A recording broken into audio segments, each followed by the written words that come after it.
Bapak Ibu yang ada di luar, saudara-saudaraku yang ada di dalam, saya minta tolong sebentar saja, mungkin 1 detik 2 menit.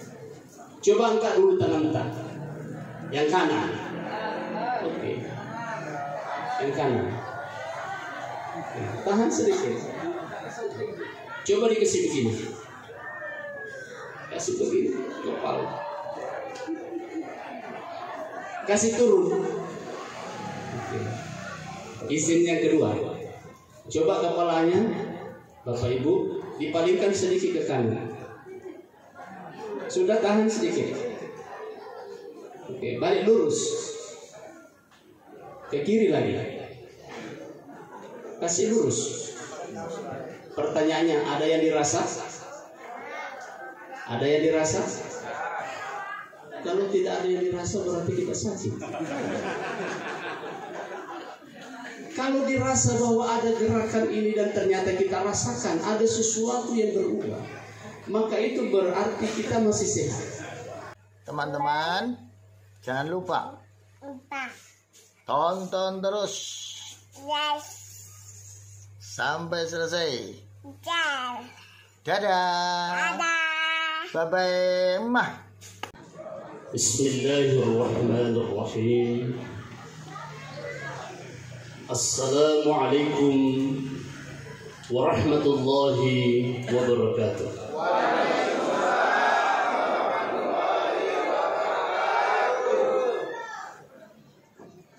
Alhamdulillahi rabbil alamin,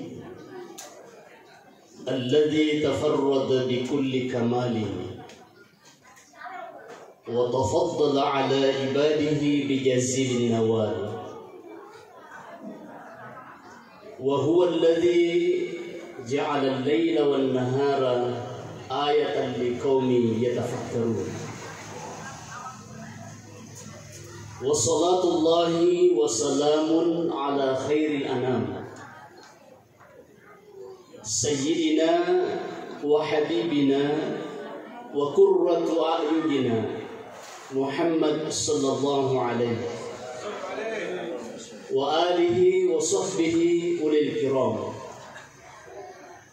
الذي بلغ الرسالة وأدى الأمانة ونصح الأمة وعلى آله وأصحابه ومن اتبع الهدى إلى يوم الدين. أما بعد.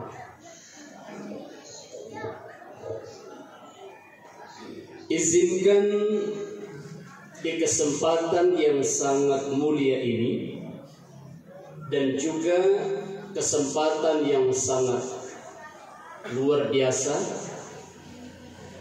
menyampaikan penghormatan dan penghargaan setinggi-tingginya kepada orang tua kita yang kita muliakan, Bapak Wakil Wali Kota Palopo, yang tadi sudah memberikan arahan kepada kita, dan saya tadi menunggu-nunggu ditambah-tambah supaya ceramahnya pendek. Karena tadi itu sudah mengambil bahagian apa yang saya ingin sampaikan, sehingga ada diskonnya sedikit di ceramah. Tambah lagi 5 menit, itu muatannya sudah luar biasa. Dan karena itu rumpun keluarga paguyuban yang ada di Kota Palopo ini berterima kasih setinggi-tingginya kepada Bapak Wakil Wali Kota yang sudah memberikan sambutan pada malam ini. Juga sama-sama kita hormati, kita muliakan orang tua kita, ayahanda kita, Al-Mukarram Fadilatul Syekh Ad-Doktor Haji Syarifuddin Daud. Beliau sebagai Ketua Dewan Syura Nahdlatul Ulama Kota Palopo, sekaligus sebagai pimpinan Pondok Pesantren Datuk Sulaiman. Juga yang sama-sama kita hormati, kita muliakan orang tua kita yang selalu kita hormati, kita muliakan, Ketua Paguyuban yang tadi juga sudah memberikan sambutan, arahan kepada kita semua sebagai rumpun keluarga di Kota Palopo ini.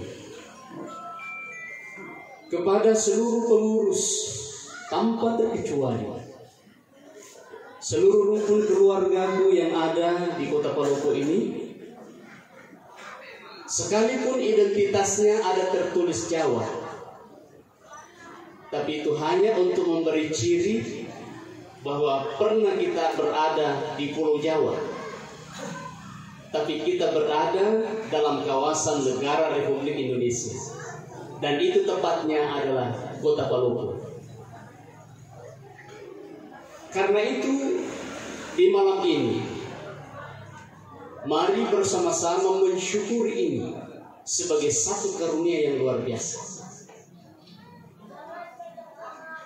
Saya ingin bertanya sebentar kepada kita semuanya, Bapak Ibu.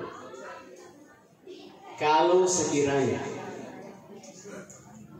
kita berada dalam satu kesulitan, dan kesulitan itu memaksa situasi kita meminjam sesuatu dari orang yang kira-kira kita hormati, seperti meminjam dana karena ada usaha yang kita mau gerakkan dari Ketua Paguyuban. Misalnya pinjam 10 juta. Begitu kita dikasih 10 juta, kita senang begitu luar biasa. Tapi yang membuat kita lebih senang lagi, begitu uang 10 juta ini mau dikembalikan, Ketua Paguyuban sampaikan, tidak usah dikembalikan, saya sudah memberi 10 juta itu. Senangnya berlipat ganda kah, Pak Ibu?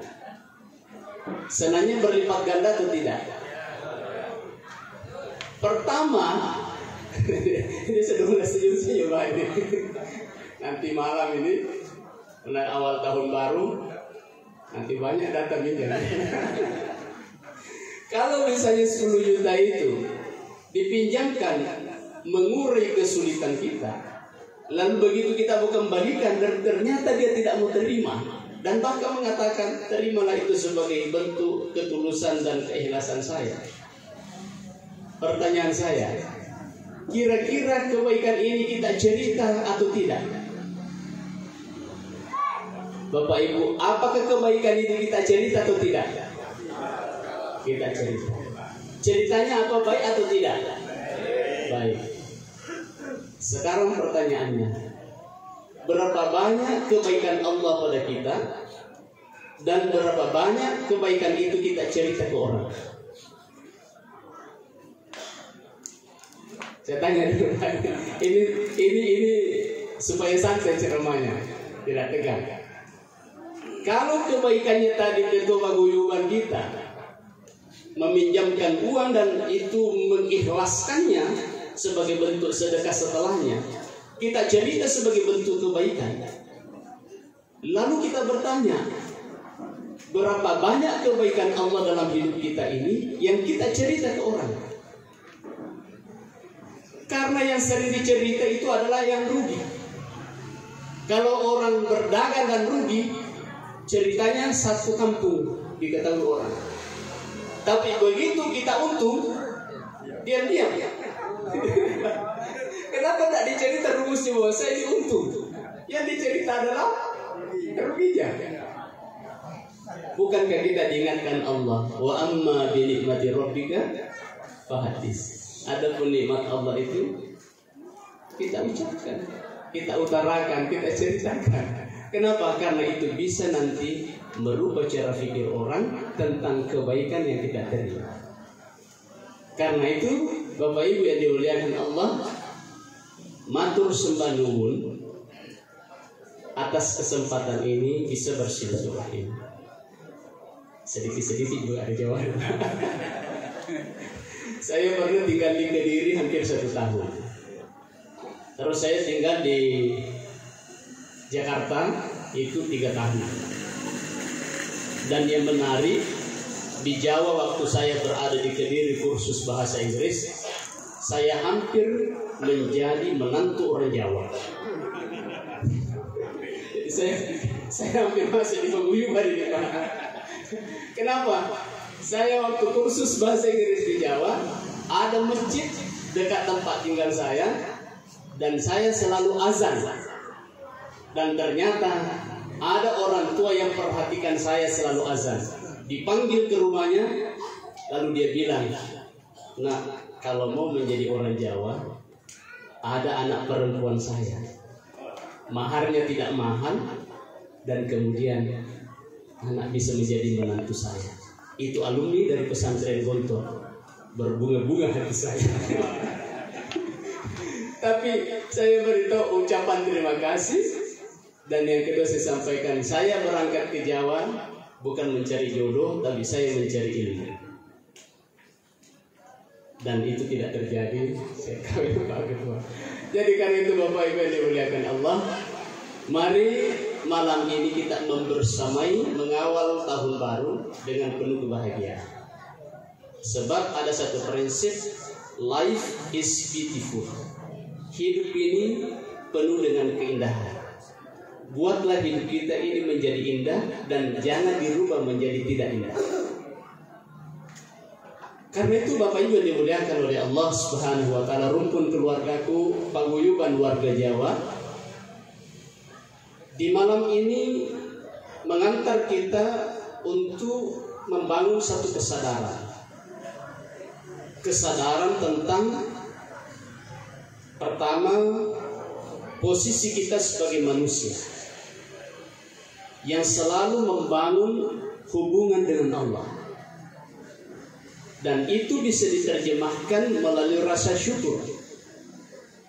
Dan karena itu mengantar kita bersyukur kepada Allah. Mengapa? Pertama, nikmat Allah itu tidak hanya diletakkan pada harta benda.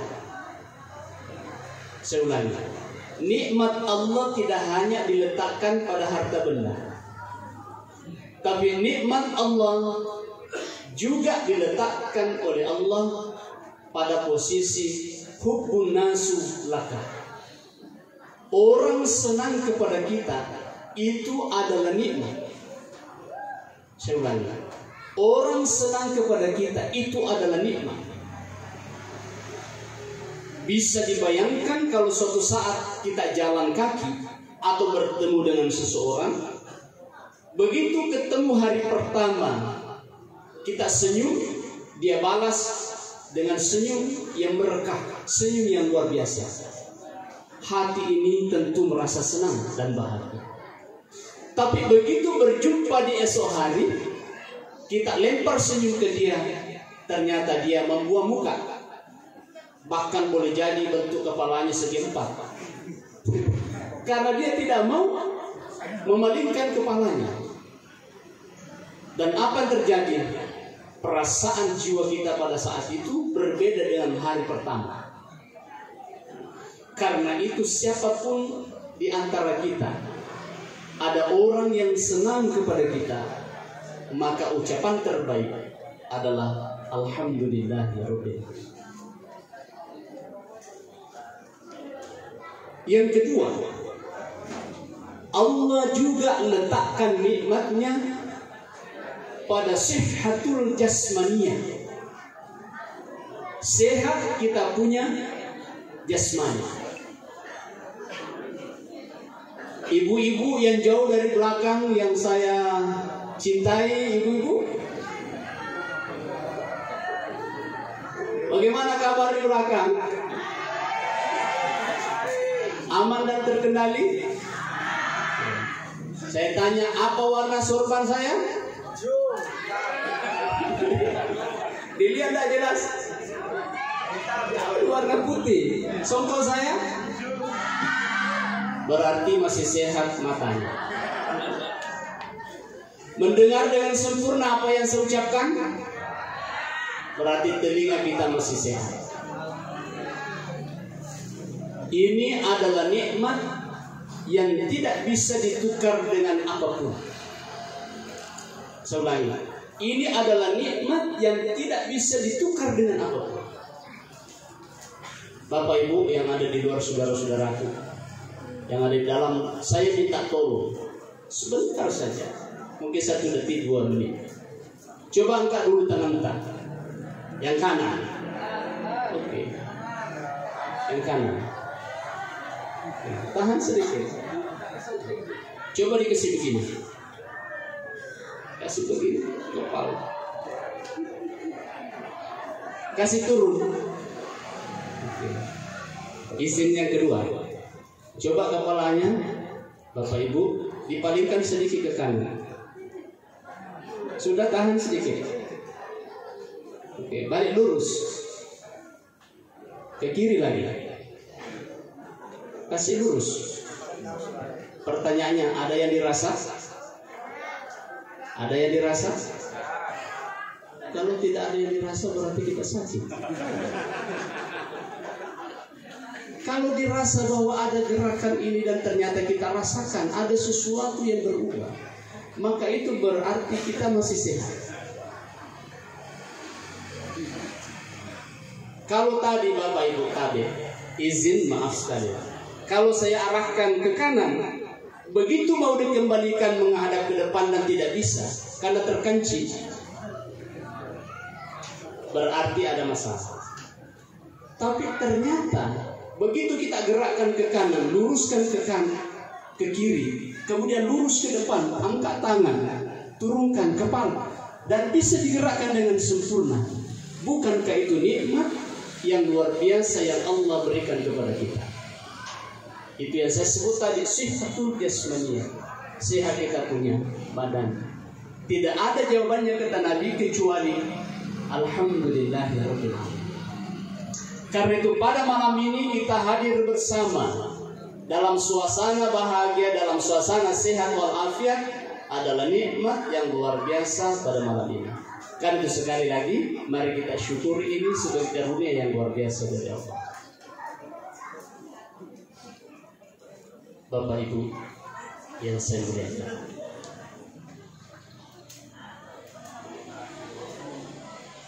mau kehidupan kita berbeda dengan tahun 1444 dengan 1445? Coba simak satu doa. Saya kutipkan dari satu kitab. Doanya berbunyi, Rabbi habli hayatan haridatan. Rabbi habli hayatan haridatan. Ya Allah, karuniakan kepadaku kehidupan yang berkualitas. Rabbi habli hayatan haridatan. Ya Allah, karuniakan kepadaku kehidupan yang berkualitas. Orang yang mengucapkan doa ini berharap dalam hidupnya ada perubahan signifikan. Dan perubahan itu diawali dengan satu kalimat penting, hijrah. Karena itu tema ini berhijrah, berarti ada satu bentuk kesadaran dalam diri kita masing-masing untuk menengok ke belakang sejenak dan memastikan langkah ke depan untuk menata ulang tentang cara hidup ini. Kalau ini kita pegang dengan sempurna, maka kita masukkan cara ini untuk melihat tentang tatanan kehidupan kita. Apakah kehidupan di dalam keluarga, kehidupan di dalam bermasyarakat, kehidupan di dalam berbangsa, dan kehidupan di dalam bernegara. Dan bagaimana pola kita kalau dimasukkan dalam unsur keduniaan, bagaimana pola kita di dalam berbisnis, itu dievaluasi supaya orang yang berbisnis itu selalu mendapatkan keuntungan. Kalau kalkulasi kita dalam hidup ini tidak mau rugi, maka mari mengkalkulasi tidak akan pernah rugi nanti di akhirat. Ini menjadi embrio dari pemikiran ini menjadi penting. Mengapa itu? Penting sekali Bapak Ibu yang dimuliakan Allah. Mari kita perhatikan satu firman Allah di dalam Al-Quran. Ya ayyuhalladzina amanu taqullah wal tanzur nafsum ma qaddamat lighad wattaqullah innallaha khabirum bima ta'malun. Kita perhatikan firman Allah. Ya ayyuhalladzina amanu taqullah. Wahai orang-orang beriman, bertakwalah kepada Allah. Ini pas kena tadi ini, bertakwa. Wal tanzur nafsum ma qaddamat lighad. Perhatikan apa yang sudah kita kerjakan. Saya ulangi. Perhatikan apa yang sudah kita kerjakan. Untuk apa itu? Untuk masa depan kita di akhirat. Ulama kita memberikan di antara pemaknaannya lighad itu bukan hanya hari esok berkenaan di dunia, tapi hari esok berkaitan dengan masa depan kita di akhirat. Itu sebabnya dalam tafsir diungkapkan 2 kali wattaqullah, bertakwalah kepada Allah. Kenapa 2 kali Allah sebut wattaqullah setelah tadi ya ayyuhalladzina amanu taqullah, kemudian diulangi lagi wattaqullah?